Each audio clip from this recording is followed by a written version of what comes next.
ઘરમાં બાંધવામાં આવતા કબૂતરના માળાને શુભ માનવામાં આવે કે અશુભ?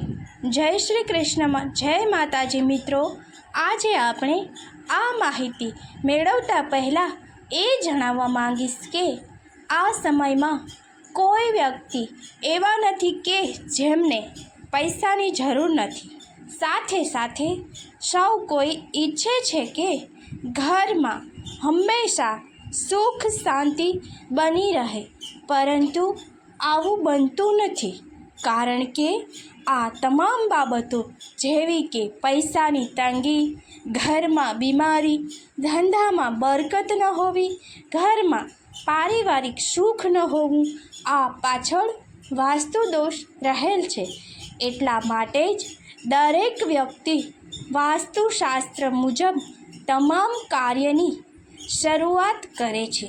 તો ચાલો આજે જાણીએ કે વાસ્તુશાસ્ત્ર સાથે કબૂતરનો શું સંબંધ છે. મિત્રો, ઘણી વખત લોકો કહે છે કે ઘરમાં કબૂતરનો માળો બાંધે તો એ આર્થિક તંગીનો આપણે સામનો કરવો પડે છે. પણ ઘણા લોકો કહે છે કે કબૂતર માળો બાંધે તો સુતેલ કિસ્મત પણ ચમકી જાય છે. કબૂતરને ઘણું સુંદર અને સ્વભાવે ભોળું એવું પક્ષી માનવામાં આવે છે અને ઘણા લોકોને કબૂતર પાળવાનો પણ શોખ હોય છે. કબૂતરના શાંત સ્વભાવને કારણે લોકો એ પક્ષીને ખૂબ જ પસંદ કરે છે. ઘણા લોકો કબૂતરોને દાણા ખવડાવે છે તો ઘણી વખત કબૂતરો ઘણા લોકોના ઘરની અગાસી કે બાલ્કનીમાં માળો બનાવે છે. આવી સ્થિતિમાં કેટલાક લોકો ઘરમાં બાંધવામાં આવેલ કબૂતરોના માળાને સારું માને છે, તો કેટલાક લોકો તેને દુર્ભાગ્યની સાથે જોડે છે. ઘણી વખત લોકો કહે છે કે ઘરમાં કબૂતર માળો બાંધે તો આર્થિક તંગીનો સામનો કરવો પડે છે. પણ ઘણા લોકો કહે છે કે કબૂતર માળો બાંધે તો સૂતેલા કિસ્મત પણ ચમકી જાય છે. આ વિશે વાસ્તુશાસ્ત્રમાં શું કહેવામાં આવ્યું છે એ અમે તમને જણાવવા જઈ રહ્યા છીએ. તો વાસ્તુશાસ્ત્ર અનુસાર ઘરમાં કબૂતરનો માળો બનાવવો એ દુર્ભાગ્યની નિશાની નથી માનવામાં આવી છે. આનાથી ઘરમાં આર્થિક તંગીની સાથે સાથે અસ્થિરતા આવે છે. એવામાં જો કબૂતરોએ ઘરની અંદર માળો બનાવ્યો હોય તો તેને કોઈ નુકસાન પહોંચાડ્યા વિના ત્યાંથી જ દૂર છોડીને આવવું જોઈએ.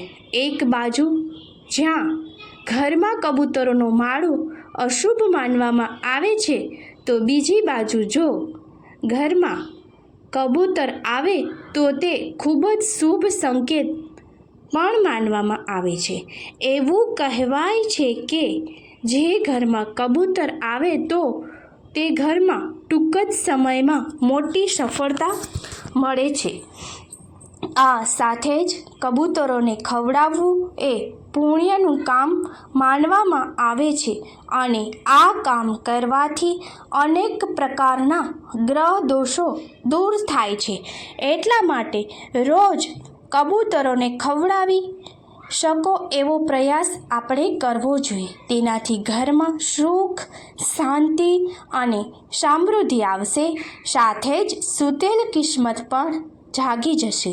આ સાથે જ એવું માનવામાં આવે છે કે કબૂતર એ મા લક્ષ્મીનો ભક્ત હોય છે અને લક્ષ્મી માતા એમને ખૂબ જ પસંદ કરે છે. એટલા માટે જો ઘરમાં કબૂતર આવે તો તેને દેવી લક્ષ્મીના આગમન સાથે જોડવામાં આવે છે. ઘરમાં કબૂતર આવે તો પૈસા સંબંધિત દરેક સમસ્યાઓ દૂર થાય છે. અમુક પક્ષીઓને ક્યારેક શુભ માનવામાં આવે છે। શાસ્ત્રોને અનુસાર કબૂતર લક્ષ્મીનો ભક્ત છે, તેથી કબૂતરને શુભ માનવામાં આવે છે, પરંતુ ઘણી પરિસ્થિતિઓમાં તે ખરાબ શુકન પણ આપે છે।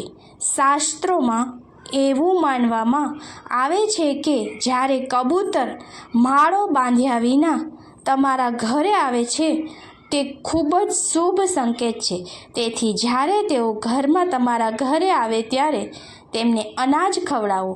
માં લક્ષ્મીની કૃપા મેળવવા અથવા તો ઘરમાં સુખ અને સંપત્તિ વધારવા માટે કબૂતરનું મહત્ત્વ ઘણું બધું છે, પરંતુ એક વાતનું ધ્યાન રાખવું જોઈએ કે કબૂતરો સાથે કોઈ પણ રીતે દુર્વ્યવહાર ન કરવો જોઈએ, પરંતુ જો તેઓ ખોરાક અને પાણીનું વિશેષ ધ્યાન રાખે તો ઘર સમૃદ્ધ બને છે। શાસ્ત્રમાં પણ એવું માનવામાં આવે છે કે કબૂતર આવવાથી કુંડળીમાં ગુરુ અને બુધ બળવાન બને છે। આ સિવાય કબૂતર આવવાથી ઘરમાં સકારાત્મક ઉર્જા વધે છે। કબૂતરોના અવાજથી સર્જાતી ધ્વનિ તરંગો પણ વાસ્તવમાં ખૂબ જ શુભ કહેવાય છે। વાસ્તુશાસ્ત્ર અનુસાર જો બહાર જતી વખતે અચાનક જ તમારી જમણી બાજુથી કબૂતર ઉડી જાય તો તે તમારા માટે શુભ નથી। જ્યાં માથા ઉપર ઉડવું એ જીવનની તમામ પરેશાનીઓ દૂર કરવાનો સંકેત આપે છે। કબૂતરને દાણા નાખવા એ ખૂબ જ શુભ વસ્તુ છે। કબૂતરને દાણા અથવા તો ચણ નાખવા એ ભગવાનનું કામ છે। ઘણા લોકો પોતાના ધાબા ઉપર કબૂતરને ચણ નાખતા હોય છે।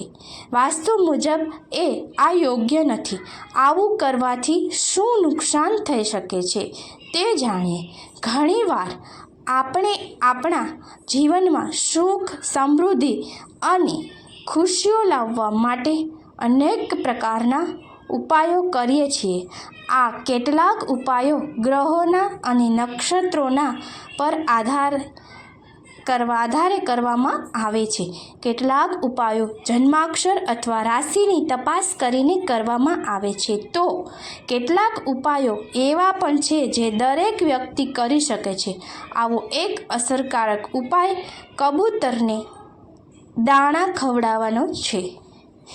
માતા લક્ષ્મીને ખુશ કરવા પક્ષીઓને નાખો દાણા। વાસ્તુ અનુસાર દેવી લક્ષ્મીના આશીર્વાદ મેળવવા માટે પક્ષીઓને દાણા નાખવા જોઈએ।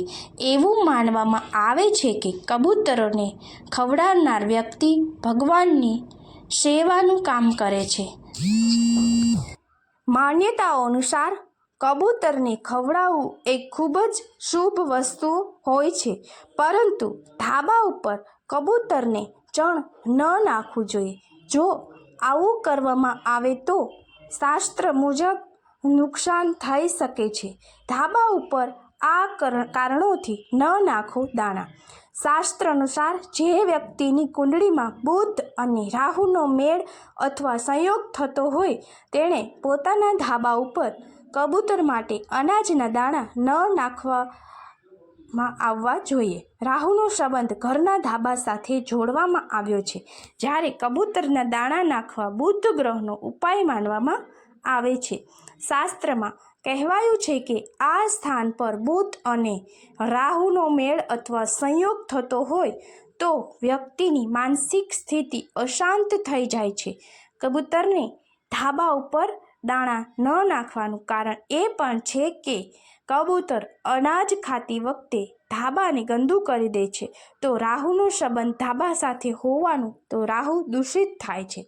આશા રાખું છું કે મિત્રો તમને આ માહિતી પસંદ આવેલ હશે અને આવી જ માહિતી મેળવવા આપ અમારી ચેનલમાં જોડાયેલા રહેજો।